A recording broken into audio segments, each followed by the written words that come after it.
This is Shokora Zouheikyoku, aka Chocomint, and welcome back to our Let's Play of Deliver Us from Evil.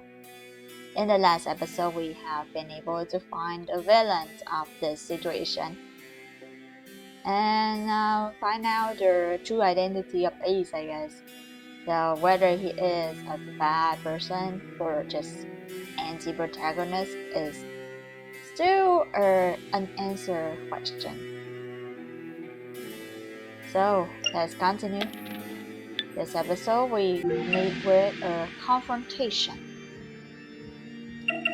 Is it worth it? Is it really worth doing something so dangerous? What kind of question is that? Of course it's worth it. But why? I really didn't want you to be the culprit. I mean, he is looking really dangerous as usual, even when he's not half naked. So I don't know, you're being very kind, Radia. So you want everyone to be a good person. It's a good characteristics actually. But it is what it is. A science. Tell me, princess, will you do anything to fulfill your own goals, to make things right? I would definitely try my best. But I wouldn't go to these lands. I don't want anything bad to happen to those around me. Oh, is that so? How cute. I don't like that tone he's using. Let me rephrase my question. Just how far would you go? As he says it, he snaps his fingers and a swarm of butterflies materialize around him. Yeah, this is an auto. Michael and I take a step back. To protect that little boyfriend of yours. Without hesitation, the butterflies attack. Michael swings his sword, destroying the closest ones. The others disappear. Ace's threat was made clear. You're going too far. I was simply proving my point. Angels who watch from heaven don't really care, and for all I know, they never will. Ew. See? And that, princess, is how far I'm willing to go by my own goals. You're willing to take innocent lives for the sake of your freedom? Those words make me angry, but also sad. Angry that Ace, no, Azazel, is even willing to take human lives for his goals, but sad that he feels this is his only option. I spare him a brief glance to convey my complicated emotions before turning back to Michael. Michael, are you okay? You're not hurt anywhere, are you? I'm fine. Do not worry. Okay, that's her full voiced. So this is an important part of the story, right? Recovering from the shock, Michael slowly gets up. More importantly, we must deal with Azazel and that cocoon. If the demon does as he pleases, Lord knows how many humans will lose their lives. It could be their entire Earth, with how determined he is to attain his freedom. I will distract Azazel. You will have to go and purify the cocoon. Okay, purify her. Leave it to me. I'm a bit worried for Michael, but this is why we came to Earth in the first place. Taking a deep breath, I face Michael and nod. Alright. Michael's expression softens at my result.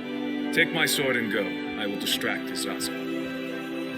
Is it a wise decision to take a sword?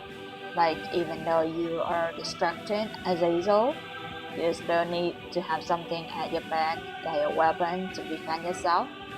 And even though, like, Ariel Relia is her guardian angel. I'm sure she'll have her own weapon, right? Or is she just a support at the back? We do. Just then, we hear Azazel's voice. Are you two done talking? Oh yeah, this I forgot to mention, but I was wondering if those two are whispering among themselves and not speaking out loud for everyone in the area to hear it, because Ace is right there and he could listen to everything. Because if you are, I would like to get this little show on the road. So either scram or enjoy the finale. As if we would leave and let you get away with this monstrosity. This has gone too far. So, you're saying you care for humans you don't even know? Yes. As much as I care about maintaining balance, I care for the lives of humans. Azazel seems a bit taken aback. Is that so? I glance over at Michael, but he either doesn't notice or isn't pleased by Azazel's own tone. If you do not believe me, that is fine. But understand this, demon. I will not even need my full power to deal with the likes of you. A bright light surrounds Michael briefly. Oh, okay. But understand this, demon. I will not even need my full power to deal with the likes of you. Because I cannot finish reading that. Intense enough that I have to shield my eyes. As it fades, I gasp in shock when I feel the gentle flutter of his radiant wings. He's returned to his archangel form.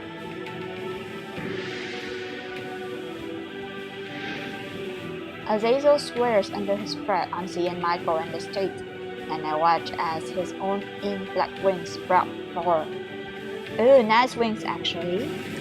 It's a black, purple-ish color. I really like it somehow.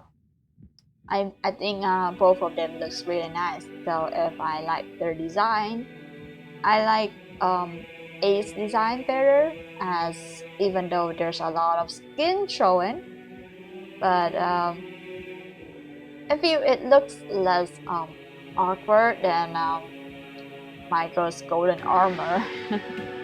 Or it's just my opinion. Is that supposed to scare me, Goldilocks?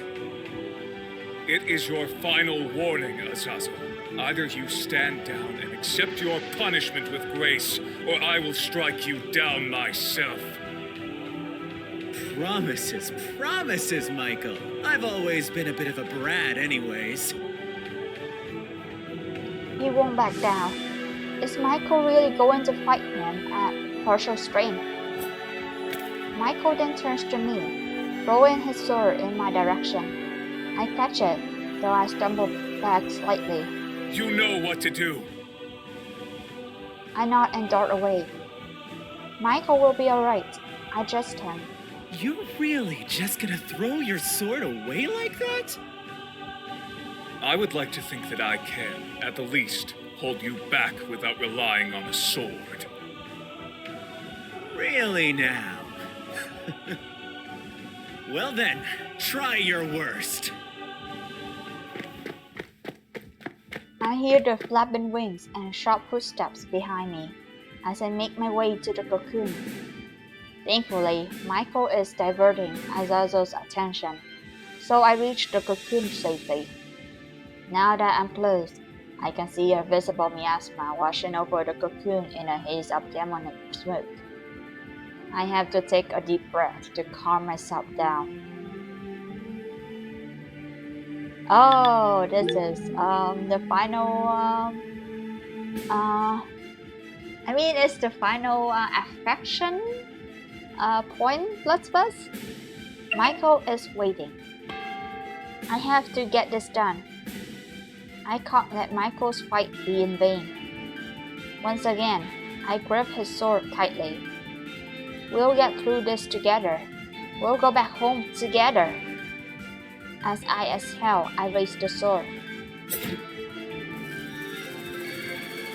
I slice downward, but the surge of butterflies suddenly swarm me, forcing me to recoil backwards. One swarm is easy enough. I can slice through them without problem. But then, soon after, hundreds of butterflies start to gather. What the? Since when there were so many? I move away, but the butterflies persistently follow me. More and more gather, and I'm surrounded by red, trapped within a wall of creatures. No, I have to get to the cocoon. I raise Michael's sword, but my hands shake. My legs also begin to tremble, and my heart rate picks up in panic. What's happening? I fall to one knee, using the sword to support myself from completely falling as I pant for breath. My heavenly grace! I'm falling. These butterflies are trying to corrupt me. They're sucking away the Lord's light. No! I won't fall here. Whatever it takes, I'll destroy the cocoon. Fueled by anger and determination, I force myself back up. It takes considerable effort. My limbs ache the more I push them, but I get to a point where I can stand up again. I swing Michael's sword like my life depends on it. It takes on a will of its own, setting a line as it carves through the butterflies. I smile.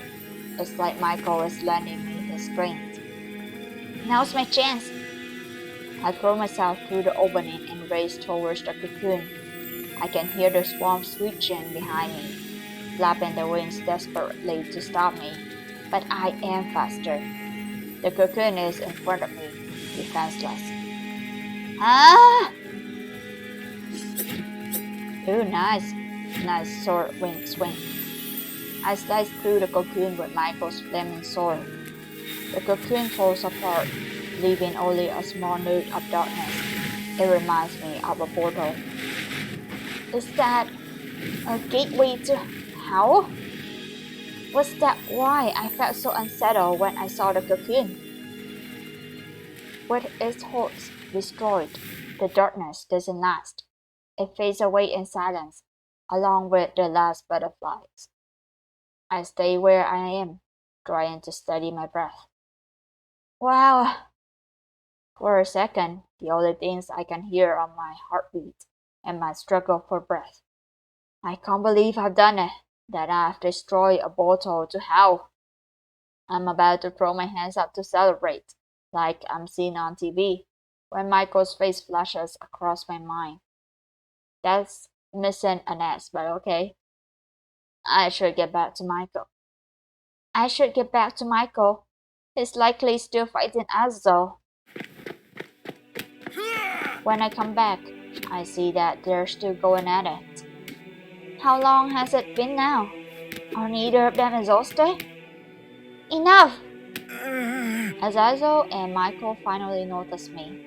Michael takes this moment to finally knock Azazel to the ground and pin him down. The battle is over.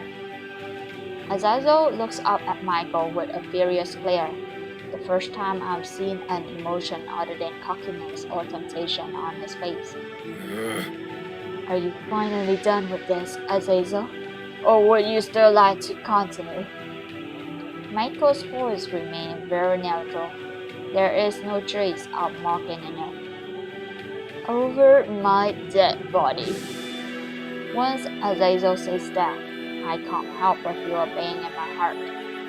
I slowly approach the two. I purify the cocoon.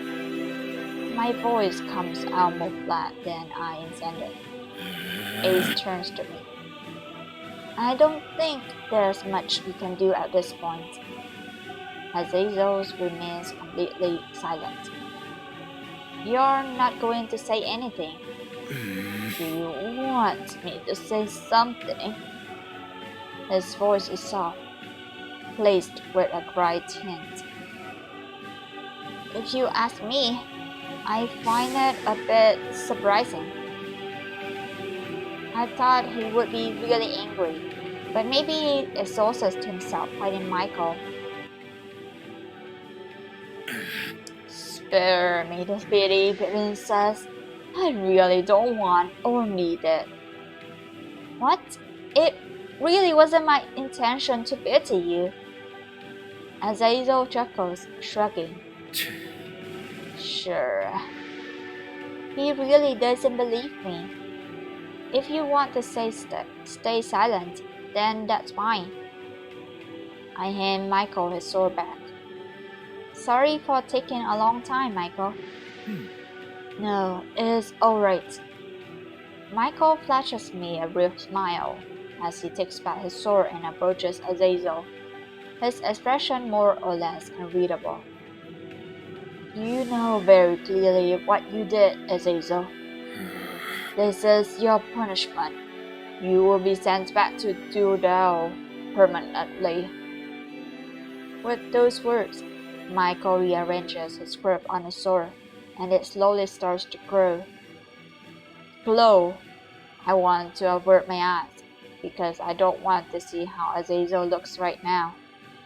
But I keep watching, almost painfully aware that I'm a big part of the reason he's like this. Just when Michael is about to send Azazel, a voice rings out. Michael, hold it! Both of us turn around in surprise. Children, what are you doing here? Michael seems just as surprised to see Children here as I am. Once he recovers his composure, he sighs. Are you trying to stop me, Children? As a matter of fact, I am.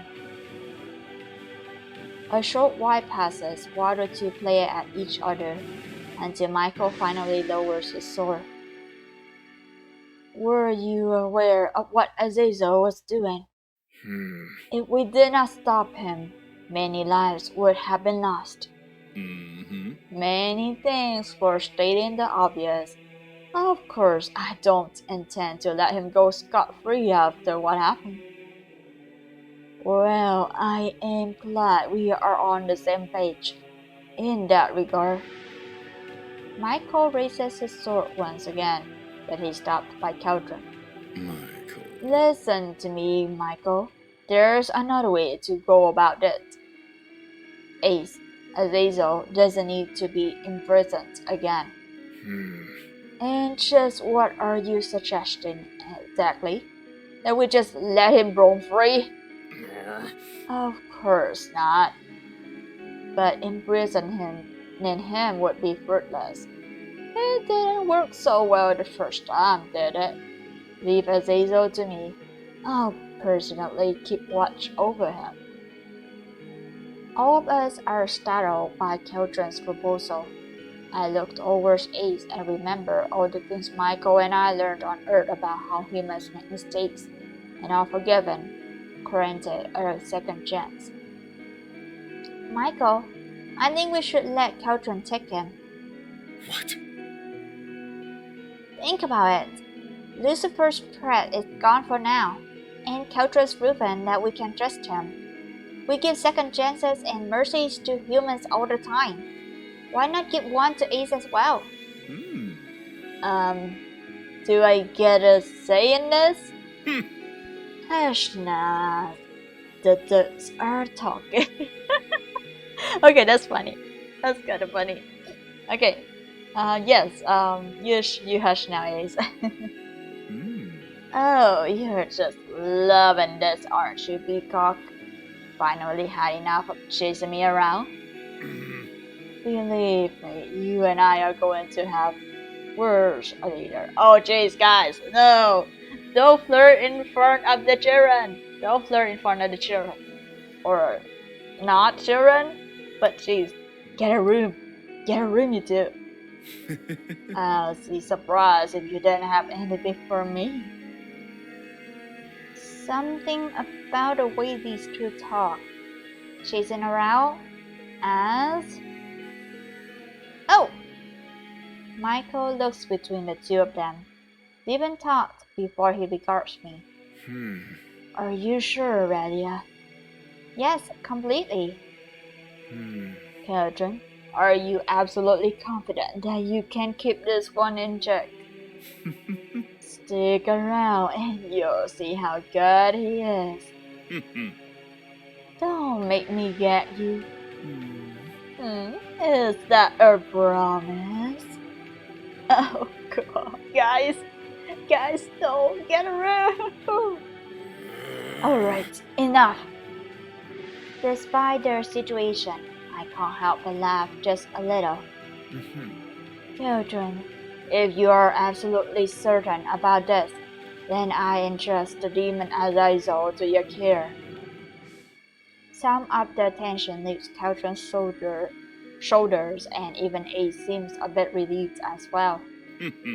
I assure you, I absolutely will not fail. You're so totally enjoying this, aren't you? Ace. Right, shutting up for now. If I catch one word of Azazel causing trouble, it's going to straight to Duodo. Am I clear? Crystal as always, Uncle. Now, if you don't mind. He motions towards Ace with an expectant glance. Michael seems reluctant, but with a wave of his hand, he frees Ace from his bonds, save for the ones around his wrist. Go, before I change my mind. Caltran gives a little bow before grabbing Ace and guiding him away from us. This reminds me of something. Barcelona 88? Phew, that was magic. You're thinking of Verona. I wonder why I didn't notice before. I think Caltran is going to keep a good eye on Ace. And then some. What do you mean you didn't notice? I guess you're too busy thinking about your mission. And then Michael. In that the two of them, I believe, flirted a little less obvious when you met them. So I guess that's reasonable, understandable that you didn't notice. Yeah, Keldron is going to keep a very good eye on Ace. Oh man, I have been watching way too much TV. Yes, it has polluted your brain, but that's okay.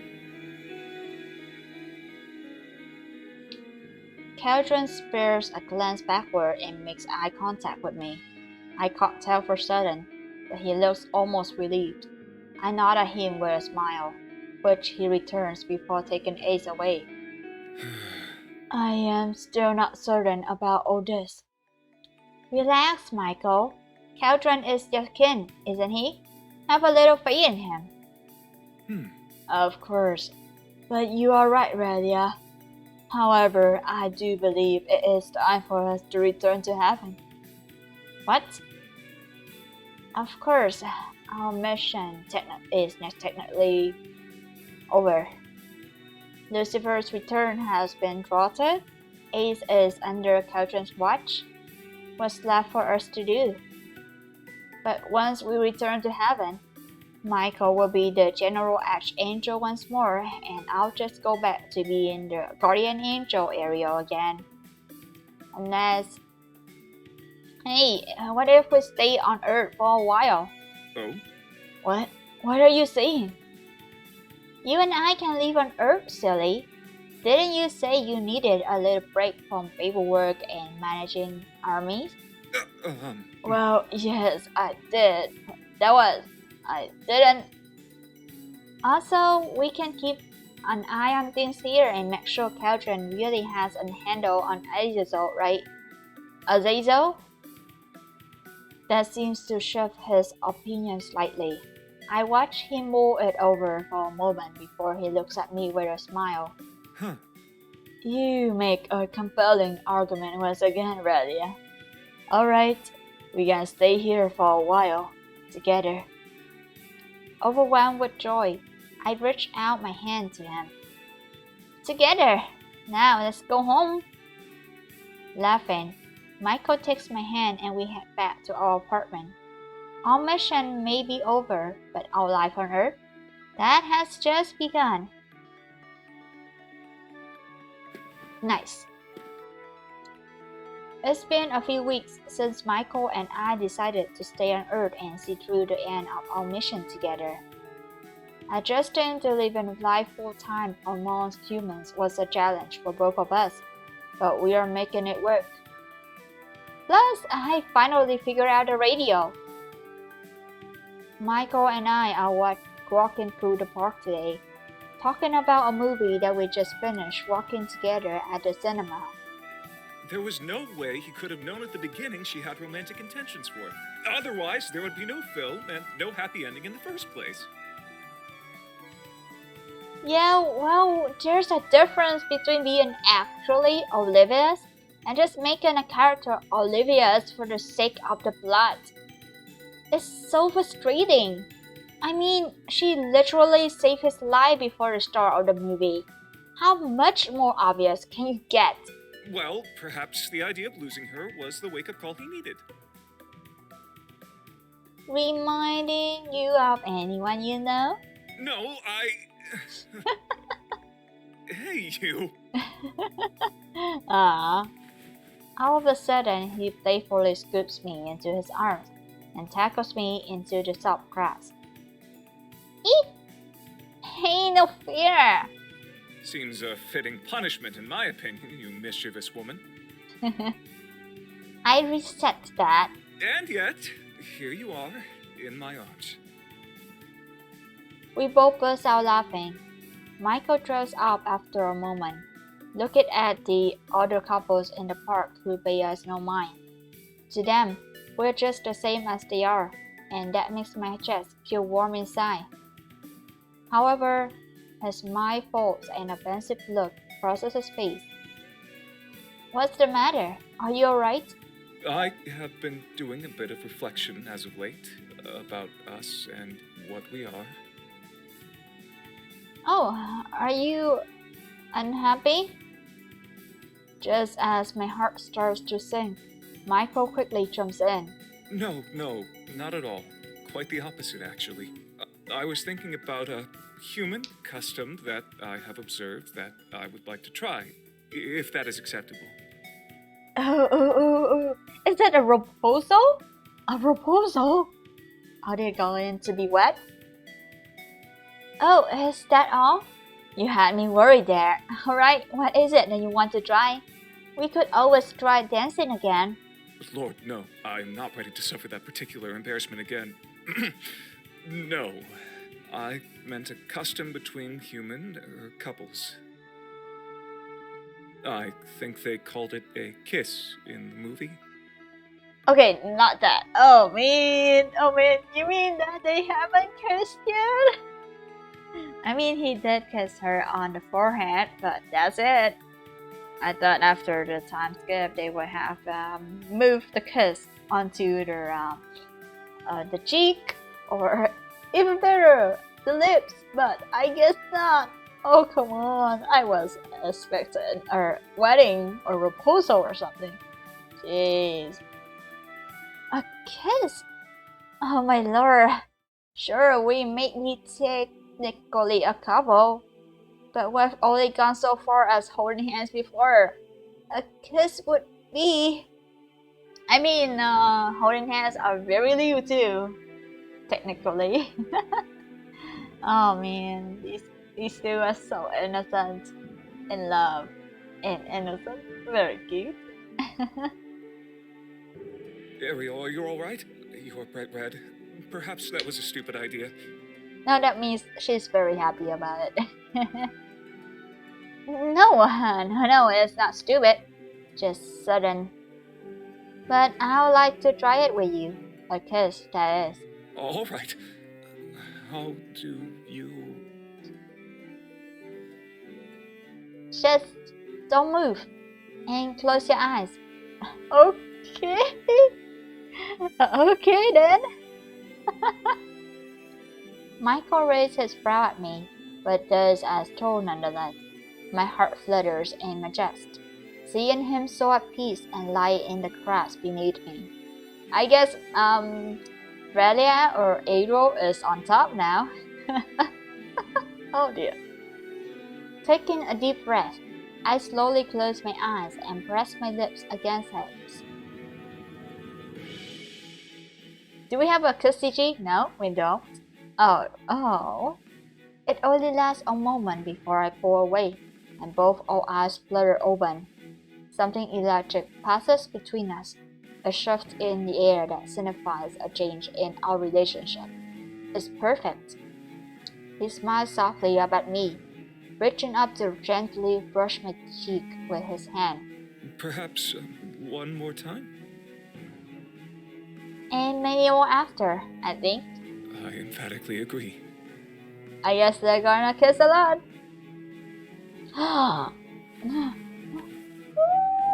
Yes!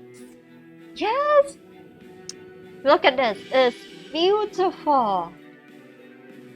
Though a closer look at the CG shows that her bangs occurred as the last CG, so that's interesting.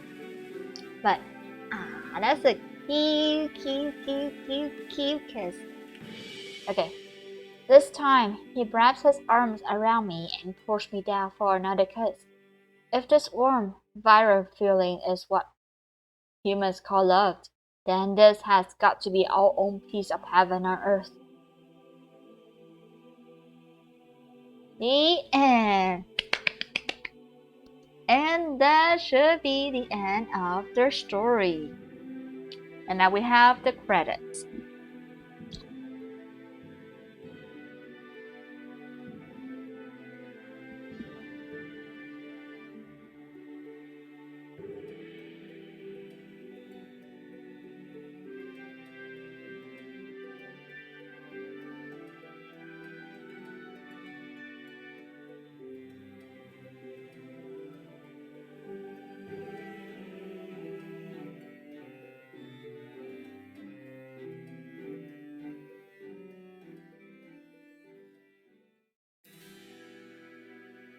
And that should be the end of Michael's route and Deliver Us from Evil.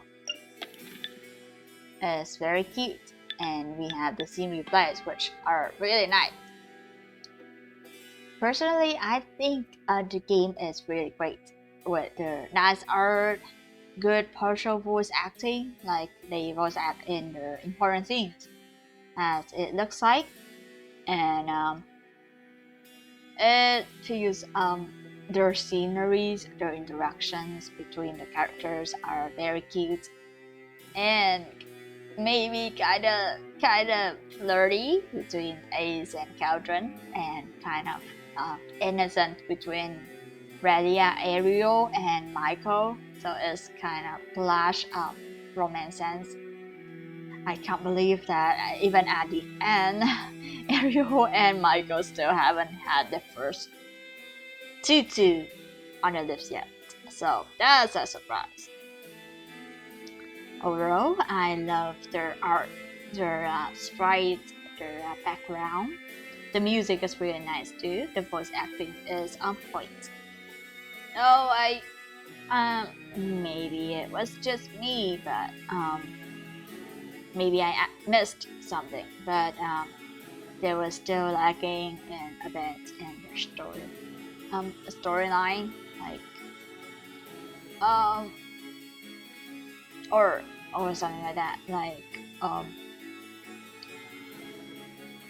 like maybe because it was Michael route, or maybe it was something else, but I don't fully understand their motivations for Azazel completely. Maybe I'm missing in the scene here, any information here.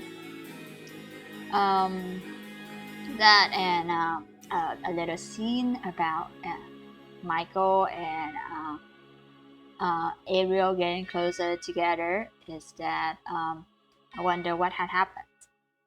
Like, it looks like a hallucination, but it wasn't at the same time. So I was wondering what exactly happened in the set. those keep a bit vague, and it will be interesting to know the further details about it. So that's it for now for the Let's Play of Deliverance from Evil. I believe I will finish this with all the micro routes, as the game is really new, and it leaves a lot more for everyone to try out the game.